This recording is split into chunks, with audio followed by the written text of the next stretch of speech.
Ladies and gentlemen, my producer said action, and of course, that's why I'm here. You're welcome to yet another amazing episode, another great episode, another wonderful episode, another stupendous episode of your and my one-stop podcast. This right here is Afro Journal Podcast, where we are uncovering stories to impact your lives. Just last week, ladies and gentlemen, the Bank of Canada reduced the interest rate. However, citizens, immigrants, and some other persons who are here on this land still find it very hard to get a house. House is on the increase. Housing is on the rise. Ladies and gentlemen, it has turned to a pandemic, and of course, we need to attack it with utmost precision. On this edition, ladies and gentlemen, we've brought somebody who is a real estate virtuoso to first dissect the situation, and secondly, listen, I want to be a landlord, and also to let us know how we can be landlords and the things to look out for. We are privileged to have here in the studio, ladies and gentlemen, Mr. Alaba Adegoke. How are you doing, sir? Yeah, very well. Thank you, Martins. I'm very pleased to be here with you guys today. So I think I will be able to do fair justice to the conversation we're going to be having this evening. Are you ready? Yes, I am ready. And before we start up the conversation, ladies and gentlemen, I'm sure you've seen some other face. Yes, of course. He is my partner. And together we're going to have so much fun today. His name is Bamidele Ligali. Yes, hello. This is Bami, and I'm very happy to be here. You know, you'll be seeing me more often now with my fellow, the mic master, and yeah, we're going to be doing a lot here together. So yeah, let's get it on. All right, ladies and gentlemen, let's get straight into the business. So how are you doing today? Yeah, very well. Thank you. We had to bring you into the studio because everybody's complaining in Canada. Housing is on the increase. First, let us start with you first. Why did you feel the need, with a little introduction, why did you feel the need to go into, amongst other businesses you could have done, why did you feel the need to go into real estate? Okay, with a little introduction, that seems to be some setup question for me, but I will try to keep it as short as possible. Before my arrival in Canada about 6 years ago, I've always been this person who is always interested in real estate. Whenever I was driving in VI, Ikoyi back then, and I see high-rise buildings, it's one of the things that fascinates me. How are these majestic stuff? How are they planted here? Who thought about constructing things like this? So real estate is fascinating to me, right? But I never had the courage, as we say in Nigeria, the liver, right? to go and play in that space because the market wasn't regulated. You don't even know whether there are any government controls or maybe licensing or whatever. I mean, who are you going to be playing with in the market? It wasn't so clear. So when I arrived in Canada, I saw that the landscape is completely different. It is well regulated. The people you're going to be working with are thoroughbred professionals to a large extent. There are people now sneaking through the doors these days. So you've got to be careful. But to a very large extent, the market is well regulated in Canada. The rules are clear. What it takes for you to practice as a real estate agent or broker or salesperson. I mean, choose the language you want to use. It's pretty much clear. So that was the incentive that got me into real estate in Canada. And getting into real estate here in Canada, apart from the fact that you see that the market is somewhat regulated, what are some of the differences and similarities, if any, between real estate back in Nigeria and real estate here in Canada? Apart from the regulatory body that governs it, what are the differences?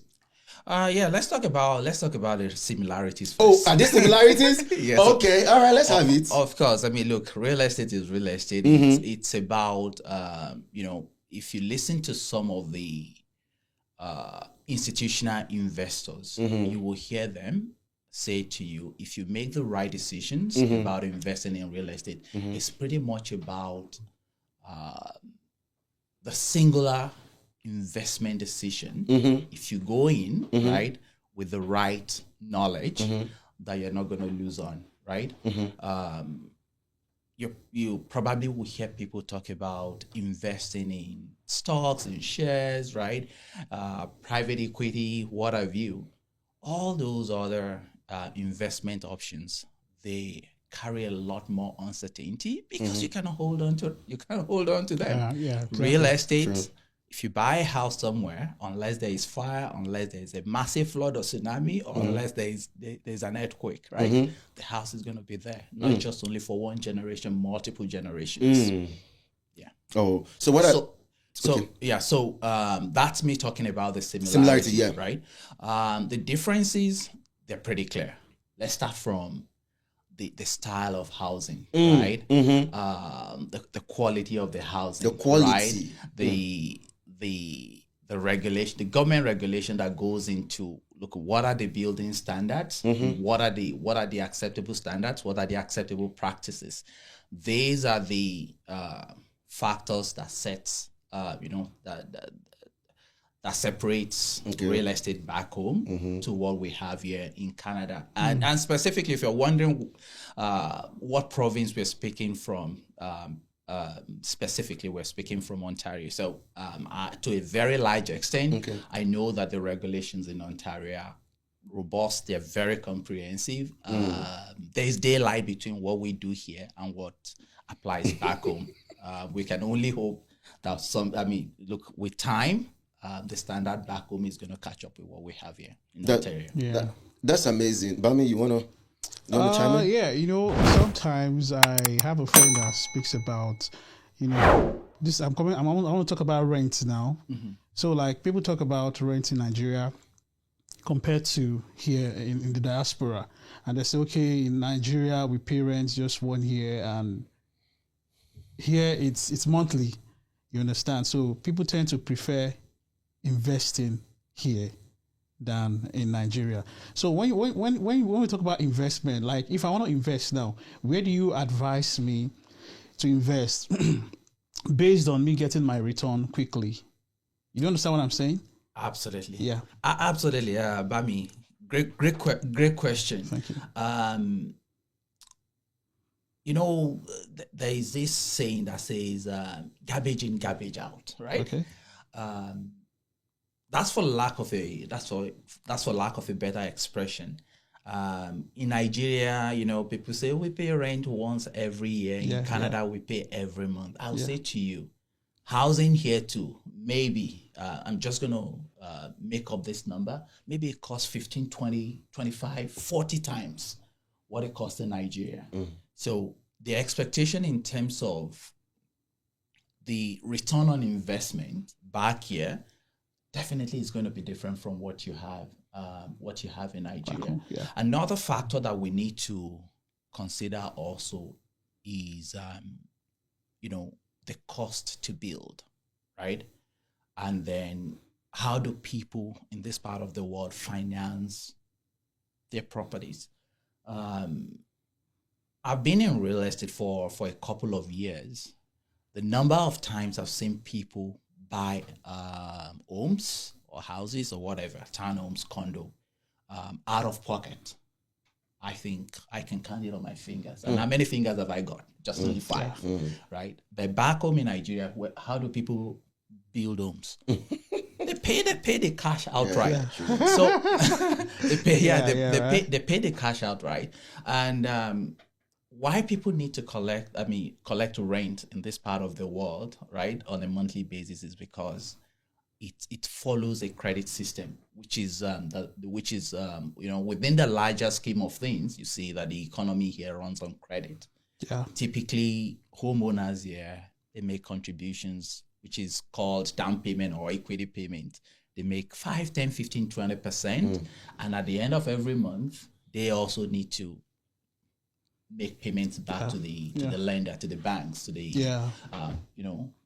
whatever institution they got their credit from. So that's why that's one underlying difference in terms of how you finance and how do you need to be able to make your obligations back to whosoever that put money into the property that you're sitting on. So we're gonna go deep into the issues that are affecting everybody right now, which is housing being on the rise. Mm-hmm.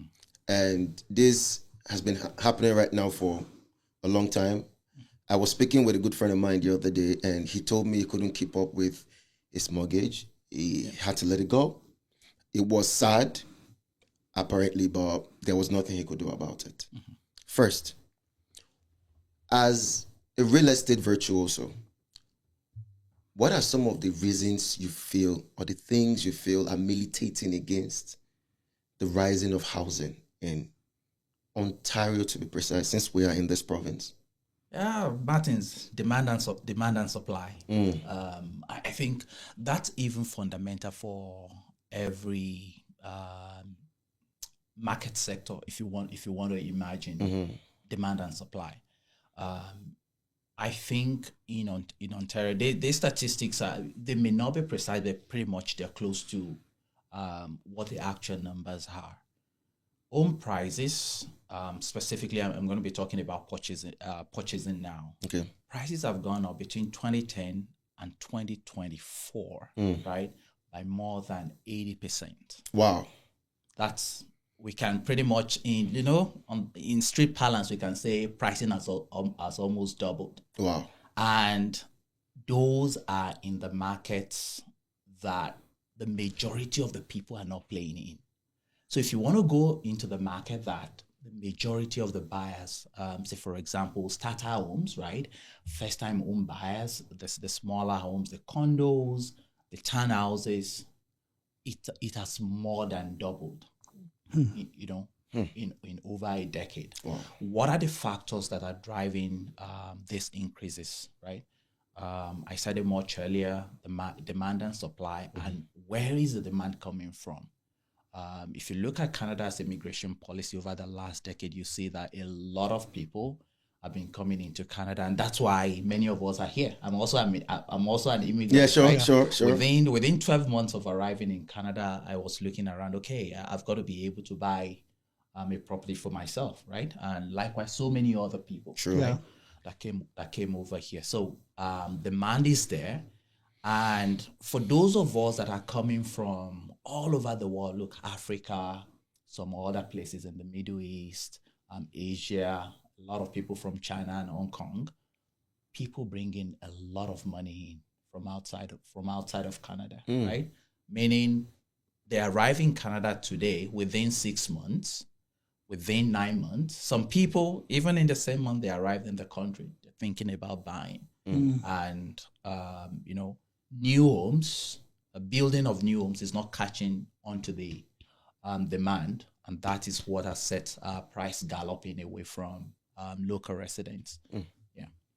Yeah, I just want to ask a quick question on what you said so far. Like for a new immigrant coming into Canada, do you advise I rent or buy a property immediately? It depends. If you're coming into the country as a money bag, you've got the money to be able to buy one. Yeah, just go straight to the bank and then pay out of pocket like we do back home. But more often than not, let's be realistic. I think that's that will apply to 1 in a million, right? Yeah.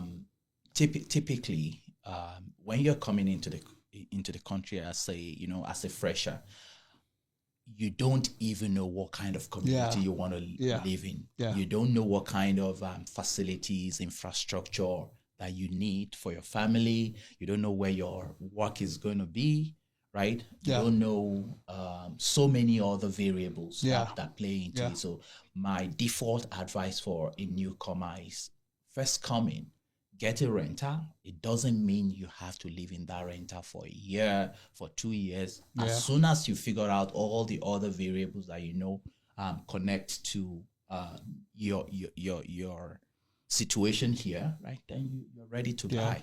For as long as you have the money and you are able to get the financing that is necessary for you to make your purchase. Ladies and gentlemen, we're still learning so much. I'm just looking because we brought him here because of this particular reason, and I'm learning a whole lot. I was thinking, for someone who wants to be a first-time home buyer, condos, houses, townhouses. Some people buy a house with the intention subconsciously to resell at some point. Yeah. Others buy a house to live there and pay it off within 30 years, whatever it is. But first-time home buyers, which would you ask them to tilt towards? A condo, a townhouse, or just walk us through the process. Or a penthouse. Walk us through the process. And why would you advise it? Okay, so just so that I'm sure, I got your question right. You're asking what type of housing would I recommend? Yes. Or, yes. Okay. Yet again, there is no one size fits all in the under the circumstance. I've seen a lot of young people come into this country, bachelors, finstars, right? That is what we call ladies who haven't married, right? Can somebody help me with that word? Spinsters, right? Yeah. So if you're coming in, all by yourself, no family with you, I probably would not say you should go live in a 3-bed townhouse downtown Toronto that will cost you $6,000 a month, right? You're better off in a condo on the 21st floor down there, right? Paying maybe $2,500 a month. You're better off in that situation. But if you're coming in like someone like me, I came in with a family, right? My wife, 2 kids. At least we need to be, if we cannot live better than we were living back home, at least we need to be able to match the standard of living we came here with. So the scenario will differ depending on your circumstance, right? What's the size of what's the size of your family? I guess that's the bottom line. Then also budget also matters. Of course. It's pretty much about the most important thing you have to think about. Without money, you can't do a lot, and you cannot go find the real estate market here. True. Let me pressure you further, right, on that point. Let me flip the coin a little bit. Which is faster to sell? Which is faster to sell? As when you buy a property, which is faster to sell, a condo, a townhouse, or a house? Which is, we know they sell everything, but if you really want to sell it fast, through your experience, which is faster to sell? Oh my God, these are very difficult questions, Martins, because look, as a real estate practitioner, that's what I'm saying. There's no straightforward answer. I know, but people will come to you for advices, which is like, okay, this can go very fast. Yeah, I'm going to try and answer your question. Please, to the best of my ability, and to the extent that so many listeners are going to agree with what I'm saying. Typically, for people of our background, right? I know condominiums are not popular amongst us, right? True. And it's got a social factor that is connected to it. Okay. We simply don't just like it as a people, right? Okay. It does not mean it doesn't sell fast. Okay. It does sell fast, crazily fast, right? In some market conditions, right? 3 years ago in Toronto, condos were selling before they even get listed on the MLS. Wow. Right? So I can say from a social standpoint, people will say, okay, condos are not the greatest because you don't have, the absolute liberty that you would have with a freehold townhouse, which means you are the author and finisher of the fate of the house, right? True.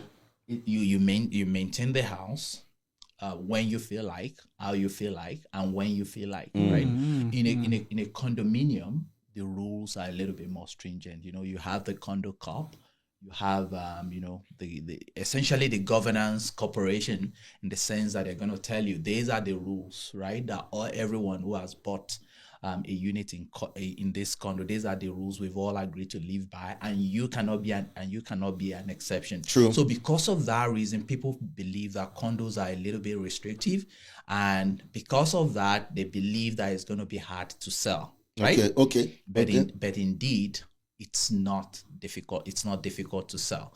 However, just to be able to make you go away with a concrete answer, right? I will say to you that freehold townhomes, they sell a little bit faster and with less consideration and less thinking, right? Okay. Compared to condominium. So that I just don't confuse all of us here. It depends on the market. There will be time that the condos are going to be moving like crazy. There will be times that, the condo market is going to be a little bit saturated because you have a lot of inventory and people will have the perception that, condos are not selling. Like nothing, nothing is cast in stone. The market is so dynamic. And that's why people like me, agents, broker, that is where we're coming. That is where we need to assess the market at the very point in time that a buyer or a seller is coming into the market and give them the relevant advice at that moment. Amazing, Bami. Yeah, taking you back to investments. So, an average African man who thinks he wants to invest in property here in Canada, but wants to reside back in Africa. So, what kind of housing structure can you suggest for that kind of person? Because I hear people say it's better for you to have a condo where there are, minimal taxes and, those kind of returns. And there's difference, what you pay back when you get an apartment or a house. So as an average man who wants to reside in Africa but wants to invest in property here in Canada, what do you advise? Yeah, it's a no-brainer. They just should go into a condominium. Because typically all you have to do when you buy into a condominium is for you to pay what is called the maintenance fees, right? And that is set by the condominium corporation. So when it comes to, like, let's say maybe landscaping, maintaining your lawn, clearing the snow, there are cracks on the wall, there are shared facilities within the condominium that needs to be maintained. They're not going to come to you. The corporation takes care of that. The only other important thing to note is, while the maintenance fee is set at a particular value or at a particular amount on a monthly basis, when there is a need for you to when there's a need, right? Usually it's evaluated based on the technical need for a particular significant maintenance activity to be carried out on a property. You could receive one-time big fee to be paid, right? They call it special assessment. To say, let me give you an example. There are some condos that maybe on the 40th floor you have swimming pool there, right? If the swimming pool is seeping down into someone's unit or going through the foundation, they probably can say, okay, we need about $100,000, $200,000 to deal with this repair, right? And in that case, every owner in the unit is going to receive what is called a special assessment. That is the only risk that comes with owning a condominium. But at the same time, this is not commonplace. It's not something that happens every day. These are very exceptional cases. If I'm going to be 100% transparent, And it could just be a kind of one-off payment. Maybe something that doesn't happen regularly. Right? That's exactly what it is.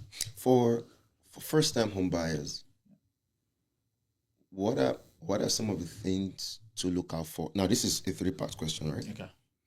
For first-time home buyers, what are the things to look out for? 1.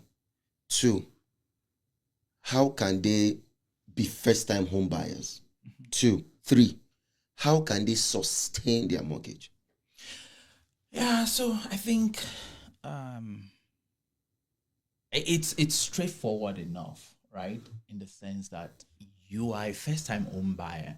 It means you are a first-time home buyer in this market. The number one thing you need to pay attention to is make sure you have the relevant information. And how do you get the relevant information?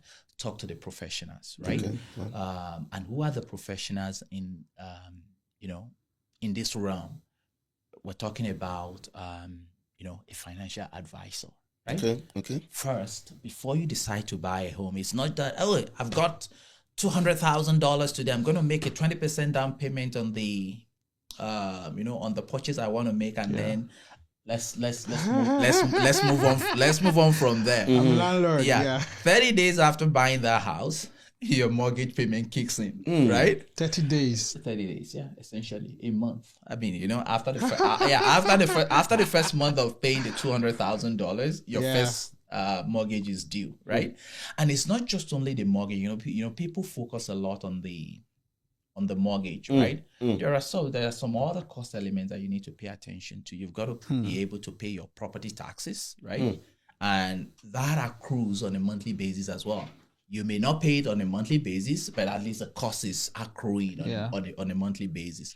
You've got to think about, the utilities, hydro, water, hot water,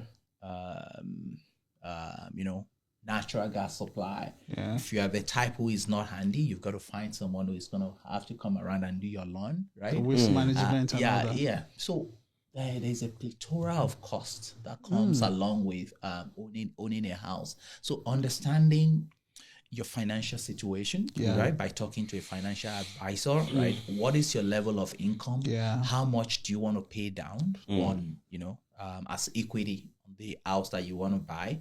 And what would carrying that house month to month, what would it cost you? It's absolutely important. It's a no-brainer. That's where you need to start. Because if I want to go out now and say, look, I'm going to that restaurant, the first question I ask myself is, can I afford to have a meal there now, right? And if I answer the question, okay, I can afford to have the meal there right now, the follow-up question is, does it hurt my breakfast tomorrow morning? Those are the sort of questions you need to ask yourself, even if you're making your own purchase, right? Yeah. The fact that you can make the equity contribution right now does not guarantee that you are able to carry that house on a long-term basis. So that essentially answers the first part of the question, right? Talk to a financial advisor. Know what you can afford before you make that purchase decision. The next thing you need to also do is talk to a real estate professional. Okay. That's why you have, the experts, the salesperson, the brokers. Talk to them. What is your situation? What type of property, right, matches your need the most in the current market situation, right? What are the neighborhoods where you should consider to buy? Because there are some places that you just say, oh, homes are cheaper. They say homes are cheaper than you there. Okay, let's just go there and buy. And after you buy, you find out that even if your home is not losing value, right, it's really not gaining any appreciating it. It's really not gaining any value because the neighborhood could just be one of those neighborhoods that is not desirable to anyone for so many reasons. We can start counting reasons for which neighborhoods are not desirable, right? So that's that. I think that answers the second part of the question. The top part of the question I've forgotten now. Is how can they sustain mortgage? How they can sustain mortgage is the number one priority also is understanding what type of mortgage contract you're signing. Right? Yeah, please, that one. When the interest rate is low enough, and look at me here, I need to actually go in with a disclosure that I am not a mortgage broker. True. But I'm just going to speak generically on the experience that I've gathered over the last couple of years that I've been working in real estate. Is when the interest rate is low enough, it makes sense for you to lock in your borrowing. Oh, okay. Right? By going for a fixed rate mortgage. Oh. What that does for you is it guarantees over time. It could be 2 years, it could be 3 years, it could be 5 years in Canada. Okay. In places like America, they even have it better because you can have a fixed term, a fixed rate mortgage that lasts 25 or 30 years. But let's focus on Ontario now. I guess the maximum that is sold over the counter at the financial institutions is 5-year mortgages. So if interest rate is low enough, yeah, please just lock it in. That way, you know that what you're paying over the next 5 years, right, is constant, right, and predictable. I'll take you back to the point about talking to a financial advisor, because this also plays in. True. Yeah. If interest rate were to be a little bit higher, and you still have the need to make that home purchase, right? You will see some of them say, look, the interest rate forecast suggests interest rate will continue to come down, right, over the next 12 to 24 months. In that case, it makes sense for you to go for a variable rate mortgage, right? Because the economist, or maybe even the Bank of Canada, is forecasting that, we're going to progressively reduce the interest rate, right? So it depends on the market situation when you're coming in, right?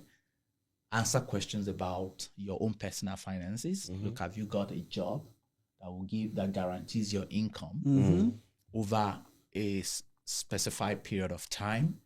Have you got the down payment that you think is sizable after paying? will help you lower your monthly installment. And then are you equipped with the right level of information to know what type of mortgage contract should I sign, fixed or variable? Those are the critical elements that I can remember for now. I'm sure when we go off camera, I could have visions about some other ideas. This is great. So, a quick one about that. Do you have a kind of association or a body that educates people on this aspect? And if yes, how accessible is this body? Yes, of course. There are community groups, right, that teach people about financial education, essentially, right? That educate people to say, look, and it's not just only about home buying, even budgeting for the home front, right? You've got to be able to put food on your table, right? Put clothes on your back, put clothes on the back of your kids, and get their belly full before you start thinking about home. So there are community groups, churches,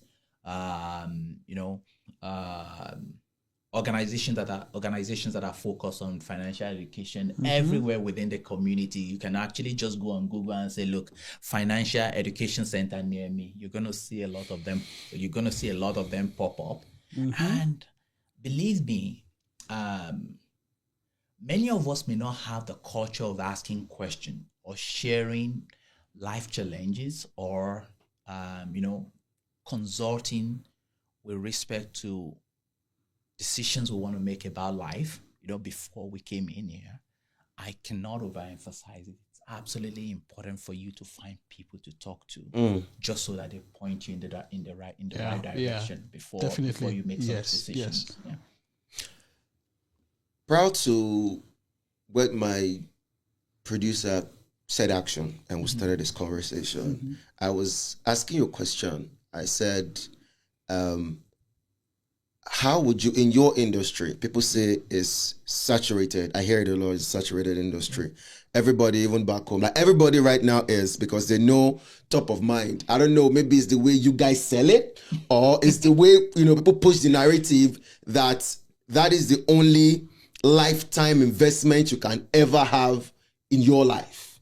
That's the narrative I hear, which everybody knows is not correct, by the way. But now that the market is very saturated, how are you able to decipher the real people, the real estate agents versus the ones who are not experienced at all, and yet they just want to dwindle you and run away? So I guess I'll talk personally, and I guess this applies to so many other people as well. Let's have it.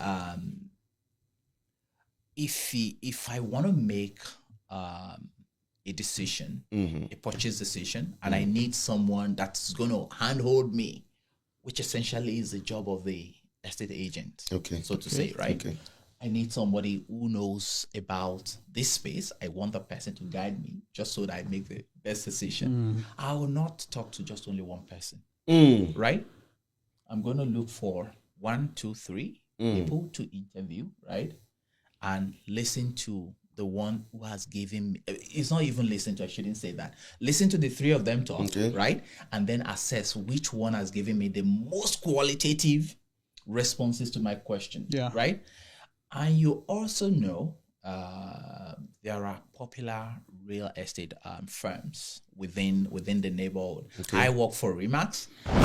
It's only unfortunate that I didn't come with my Remax laptop, right? More often than not, I'm always, donning it wherever I go. I work for Remax. You have Remax brokerages all over the place. If you don't even know where to start, or you don't want to go do Google, right? Walk into one of those and let them know I need someone to advise me. The firms are going to point you to people you are absolutely certain are trained professional, they are licensed, they are in good standing with Ontario Real Estate Association, to help with whatever questions you may have. That's it on. That's me trying to address your question using one perspective. There's another angle to that question. We were talking about it before we went live. Right? What is that? Can you remind me what other? You were asking when I told you about people who are not real. You were like, is it? I don't know. You mentioned, is it a broker or an agent? Is it an agent or somebody else? You mentioned another person, and I'm like, what is the difference between? I think it's an agent or a seller, or an agent or a broker. Yes, exactly. Yes, I remember. A seller, now. Agent and, and then, seller, and, yes. and then you said something about some people don't even know the difference exactly between an agent and a seller. and a Yes, seller. True. Yes, I guess in the last 12 to 18 months, you probably will notice that, real estate sales has slowed down, compared to the period prior. Why is that? Interest rates has gone up significantly, right?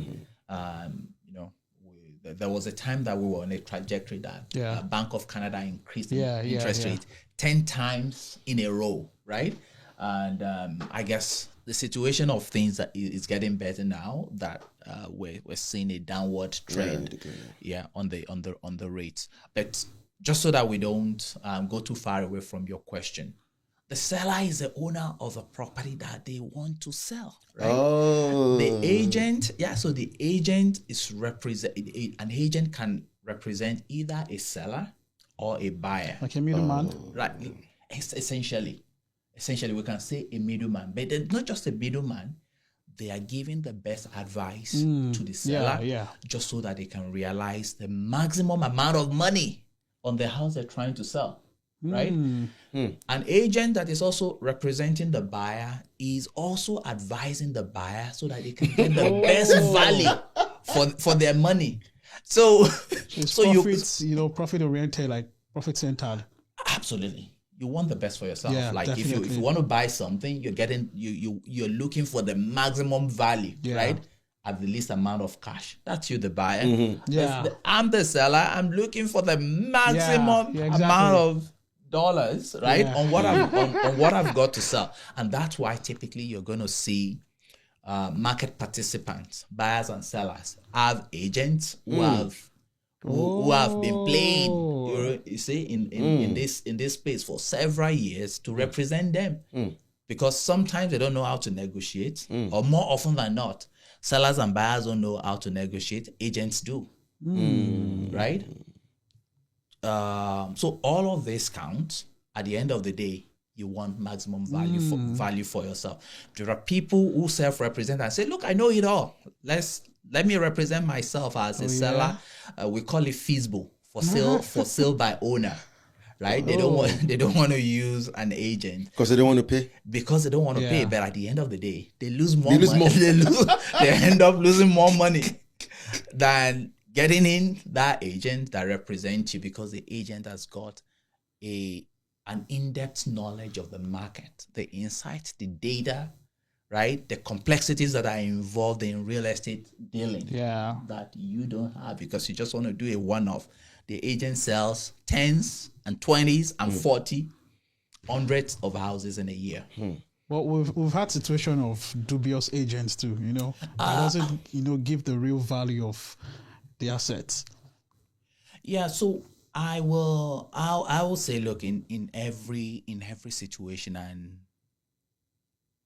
in every human society, there are always bad Yeah, eggs, yeah, right? of course. You're gonna have those exceptional situation whereby you see some people who are just going to gravitate towards doing the wrong thing, right? Yeah. And I mentioned it much earlier to say, look, one of the factors that incentivized me to being an estate agent, right, in Canada is the regulation.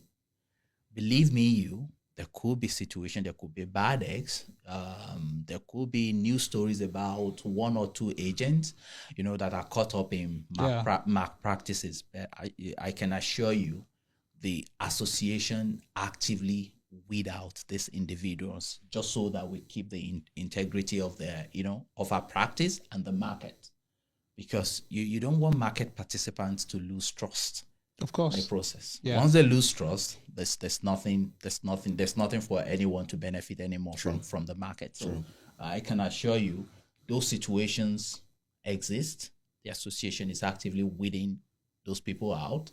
Another, I mentioned it much earlier. If you are just unsure, right, Yeah. walk I was about asking. walk into a real estate brokerage, right? Meet people there in person, have real real conversations with people yeah. face to face. That way you can get it wrong. The so a lot of people watching right now, I know some of them want to go into real estate, either by way of passion or by way of making a living from it because it is somewhat lucrative. Now, is there a niche to being an agent? I will demystify. Give me a second.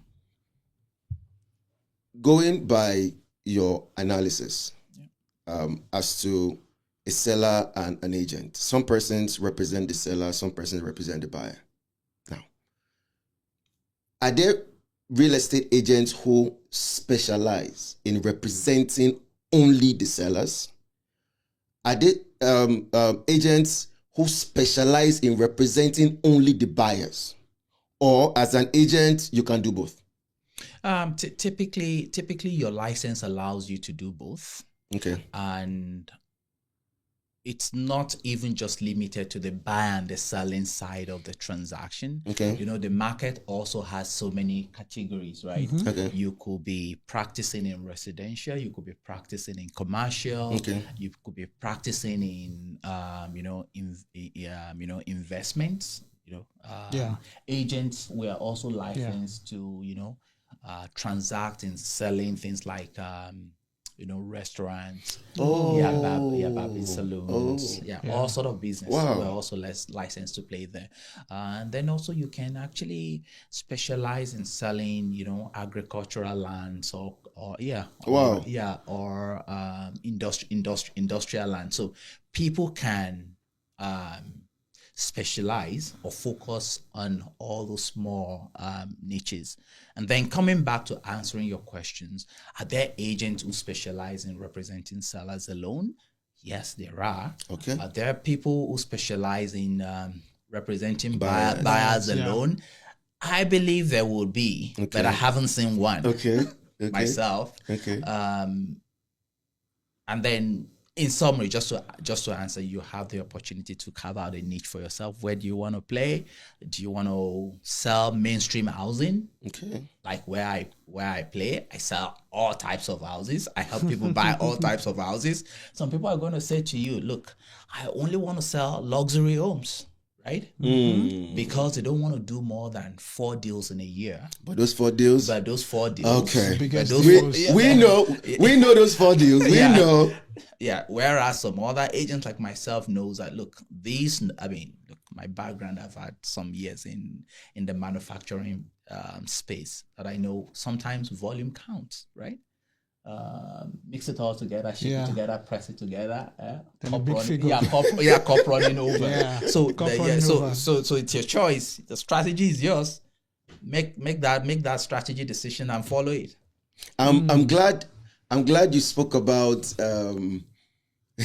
I'm glad you spoke about some persons who are just fixated in selling luxury houses, and some persons who, understand that numbers count, right? And I always say this, I said, in business, you either play to two parts. You either play to the game of numbers or you play to the game of margin, right? People who sell luxury cars, people who, for example, Rolls Royce, for example, in their office in Sussex, they know the amount of persons that come is very few. They sell to the game of margin. They are not interested in numbers because they know whatever they sell, they know. People in the luxury world, they understand. But other people like Sam Watson, who is a superstore owner, some other persons like that, they sell those small cents and dollars. They play, I beg your pardon, to the game of numbers, right? Which is great. For somebody who's going into real estate, I heard you can choose to debunk. Yeah. I heard that a lot of times they go broke because 95% of their money comes from commission. Is that true, sir? I'm prepping those that want to go into real estate. Yeah. Is that true, sir? Yes, it is. Yes, yes, it's true. What I'm unable to validate now is a percentage that comes from commission. Okay. Because my understanding is typically, a sizable portion of your income as an estate agent should come from commissions, right? There are some other agents who are agents and at the same time they are real estate investors, right? Those are the ones that you probably will be thinking that, okay, they've got multiple sources of income. They're making money from brokering deals. And at the same time, they're making money from their investment decisions, right? I know one individual that we work together in the office has been practicing real estate for about, let's say, 42 years now. Oh. Yeah, 42 years. So if I look at him and I say, my friend, how much money have you made this year? And he says to me, okay, I've made this much. And I say, okay, please break it down. What portion of it came from deal brokering? He could say to me, oh, Alaba, it's just only 10% of my income that came from deal brokering. The remaining 90% is from my real estate investments, So it's what you said essentially is true, right? And for new people who are just coming into the practice, it's absolutely true. They go broke. Most go broke. Wow. Let me correct myself. Most go broke. Wow. Because looking inward from outside, or you're looking over the fence, the grass is always greener, right? Yeah, true. You see people that will look at you and say, oh my God, you're making a lot of money. The only thing they see is the money you're making, the homes you're listing, the ones you're selling, the ones you're leasing. All they see is income, right? But your house, just like every other business, as a real estate agent, you've got a lot of costs that you have to deal with. Starting from the fact that you need to maintain your membership, it costs thousands of dollars. What? Right? Yeah, thousands of dollars, right? To maintain your membership, on an annual basis. That's just only the membership, right? And then remember, I'm gonna say to you, Martin, I want to sell your house. If you give me your house to sell, you don't just want me to say, okay, I want to sell that house, and I put in a post in front of the house. I've got to market, right? It costs a lot of money to get all the the licenses to the real estate applications and everything, the marketing tools we use, the data, the market. Where's that money coming from? Your pocket? From your pocket. Whoa. Yeah, that's why it's a business. And that's why many people get it wrong, because they're only thinking about the income. They're only thinking about the revenue. Whoa. The cost, the cost is sizable. I can say something to you, an estate agent who is practicing its business properly, right? At the minimum, is going to spend 40-50% of the money he makes, right, on a single sales transaction. And why is that? Wow. Why is that? You need to maintain your membership, call it out. You need to pay for tools. You need to market.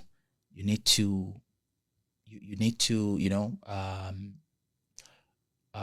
need to get the house you want to sell. You need to get it, prepped in the way that when people see it, they want to buy it. I'm not saying you're doing the job of the owner. It's the job of the owner to make sure the house is clean, is decluttered, is everything.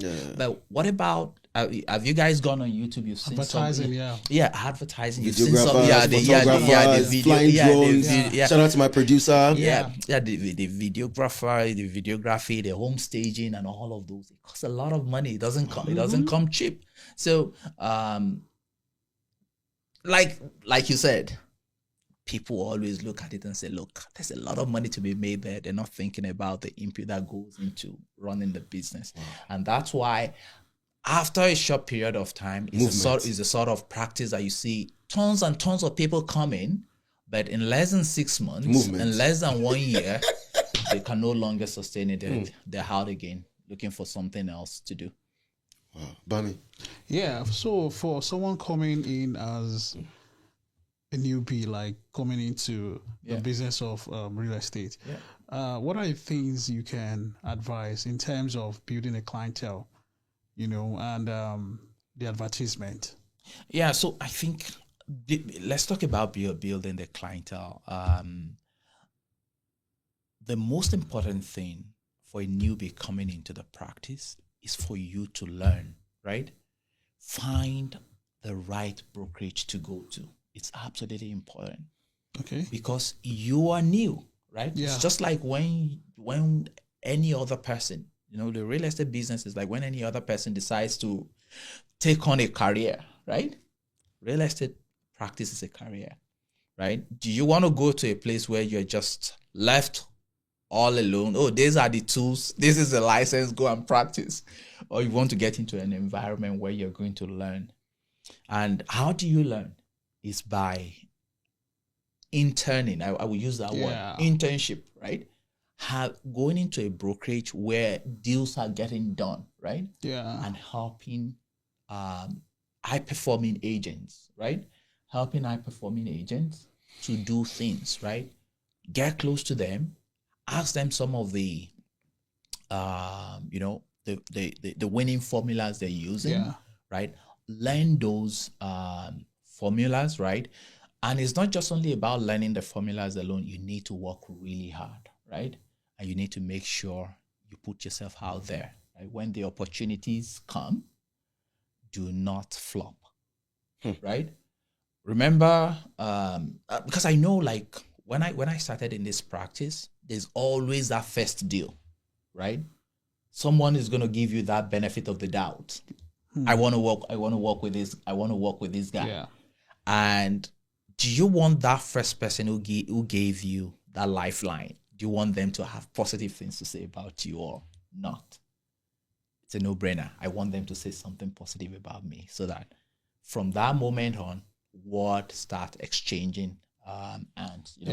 Oh, this is the person who got me that house. Remember that if I buy you a house today, somebody is going to come visit you in that house and say, oh my God, this is a lovely house. Who is the agent that got it for you? Of course. The name goes out, right? Those are the opportunities that you're looking for your name to be mentioned in a positive light as against a negative light. Oh, I overpaid for this house. Oh, there are certain advice I should have got. You see that crack on the first level of the house. The agent told me not to get an home inspector. That was how we missed it. Do you think anybody will say, okay, I want to work with that agent who did not advise you to get an inspector? No, so those are the important things. Let's summarize it. Work hard. Make sure you connect yourself to people who are already successful in the industry, right? And thirdly, when you have those opportunities, don't take it for granted. I always say that for every journey, there's always an experience that stems out of it. Yeah. For every experience, there is a story that stems out of it. In your odyssey, in your journey to where you are right now,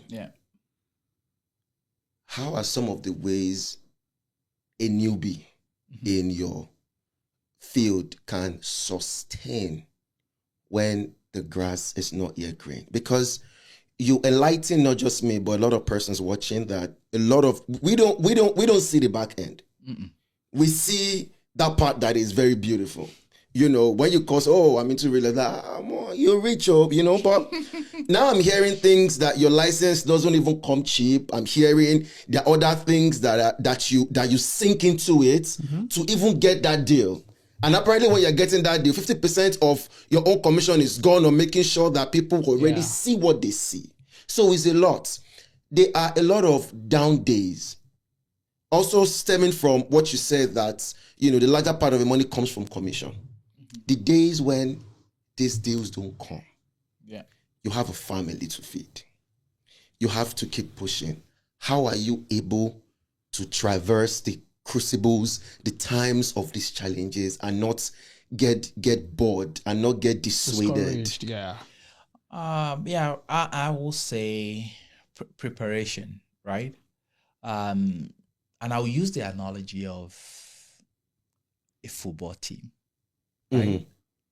If you prepare very well, right, the moment you're stepping out onto the football pitch, you are able to think back on what are the strategies, right, that you mapped out to say, okay, let me go with those strategies. More often than not, those strategies produce results. There are moments when they're not going to produce results. That's where the external factor comes in. If you are single, I probably will say, look, maybe before you decide to go into real estate, have some cash reserve, right? That you can fall back on. Those moments when business is not going on fine. In life, there are ups and downs. So if you think everything is going to be rosy, I'll say you're fooling yourself. You're fooling yourself, of course, right? That's So if you're single, you have some cash reserve. Fall back on the cash reserve for that moment, right? That time will pass, right? Good times will arrive. Good times will come. If you're married, right, you probably will have a spouse to fall back on to say, look, when things are not looking great here, I've got a lifeline. I've got someone who is going to support me and the family through these hard times. And the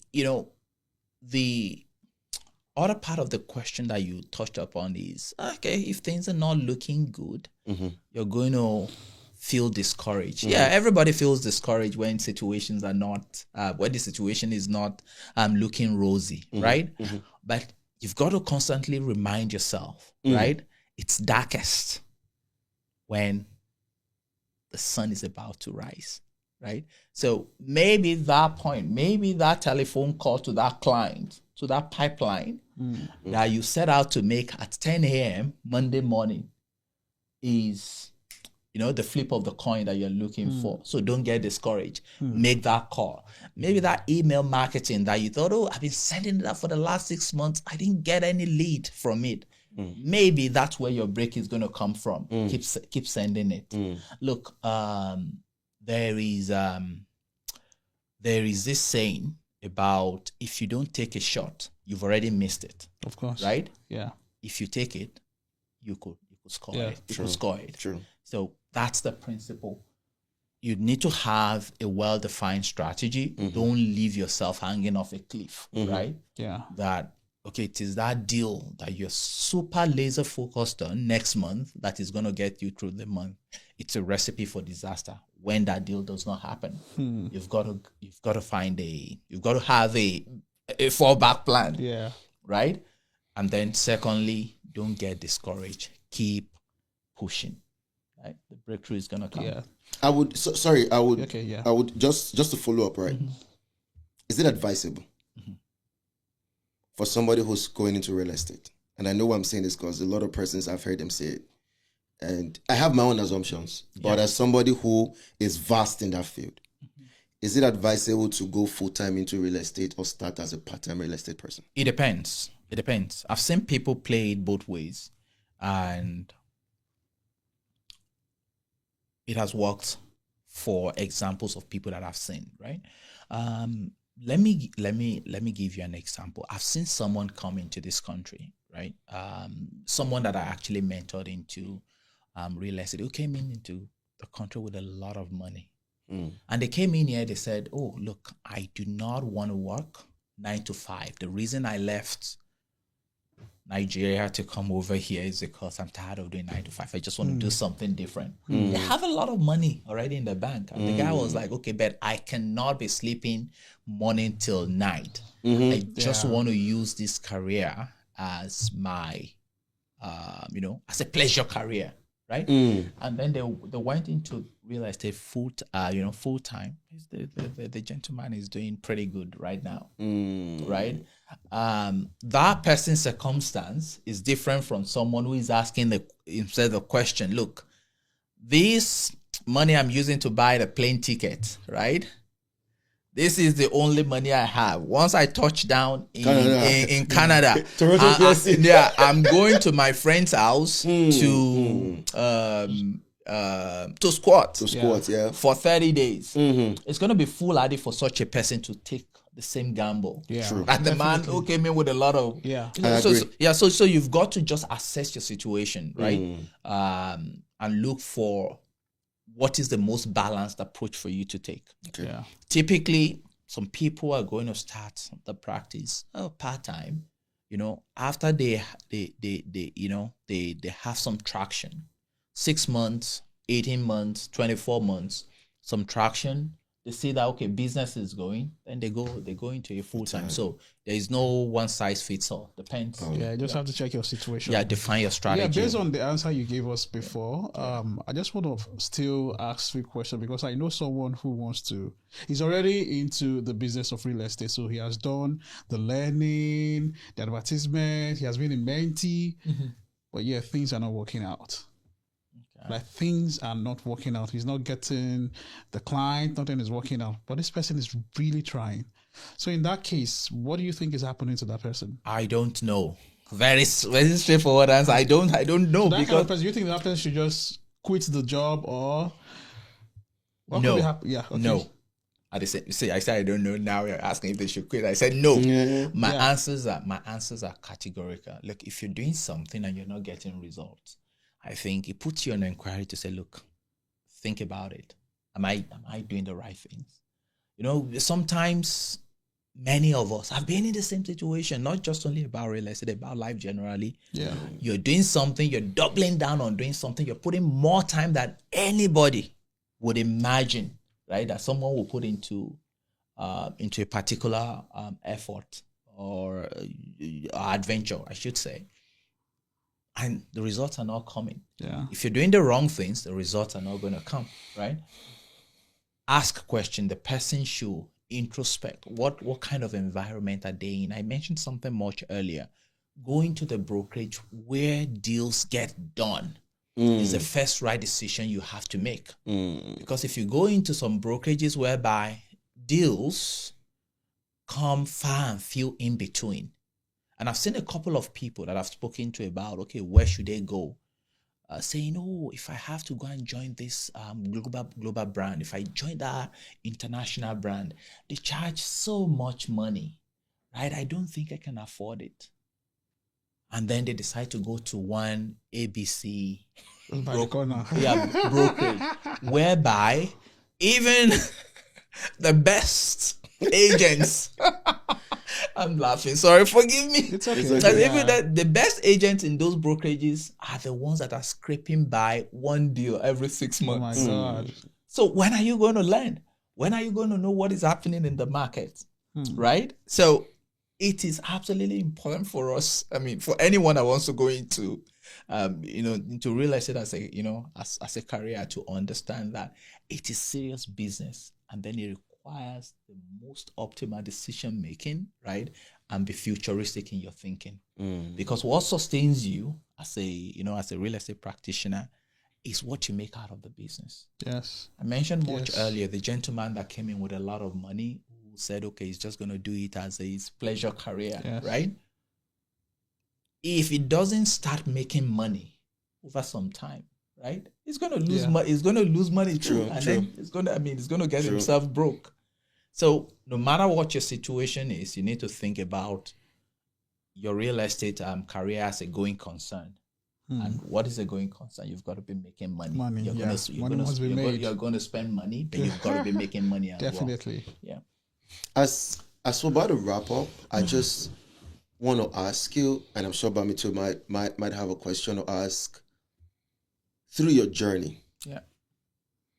practicing real estate here in Ontario, what are some of the, when they want to sell a book on social media, they'll be like, oh, this webinar is absolutely free. I'm going to give you the codes. You know how they sell all these annuals, right?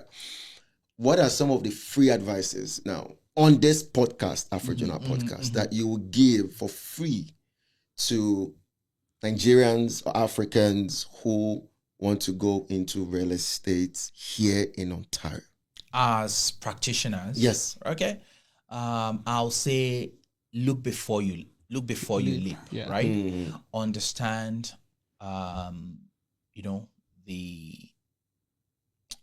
details, or like, let's say maybe the hidden facts about a real estate career, right? Okay. It's a tough space to operate in. And it's just unfortunate I didn't come with my stats sheets, right? Maybe I probably would just have done a quick glance. I think in Ontario, the last time I checked, for every 5 Ontarians, right, there is 1 real estate agent.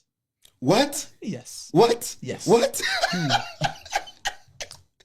Whoa. Yeah. So I'm going to validate that and personally send it to you guys. Wow. Okay. Yeah. So you really want to see how saturated the market, the marketplace is in terms of people who have licenses, right, to practice.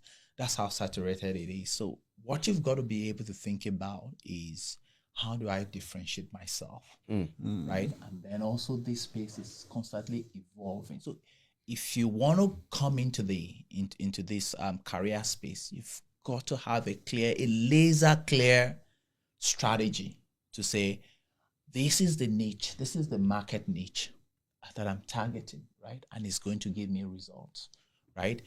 This is a type of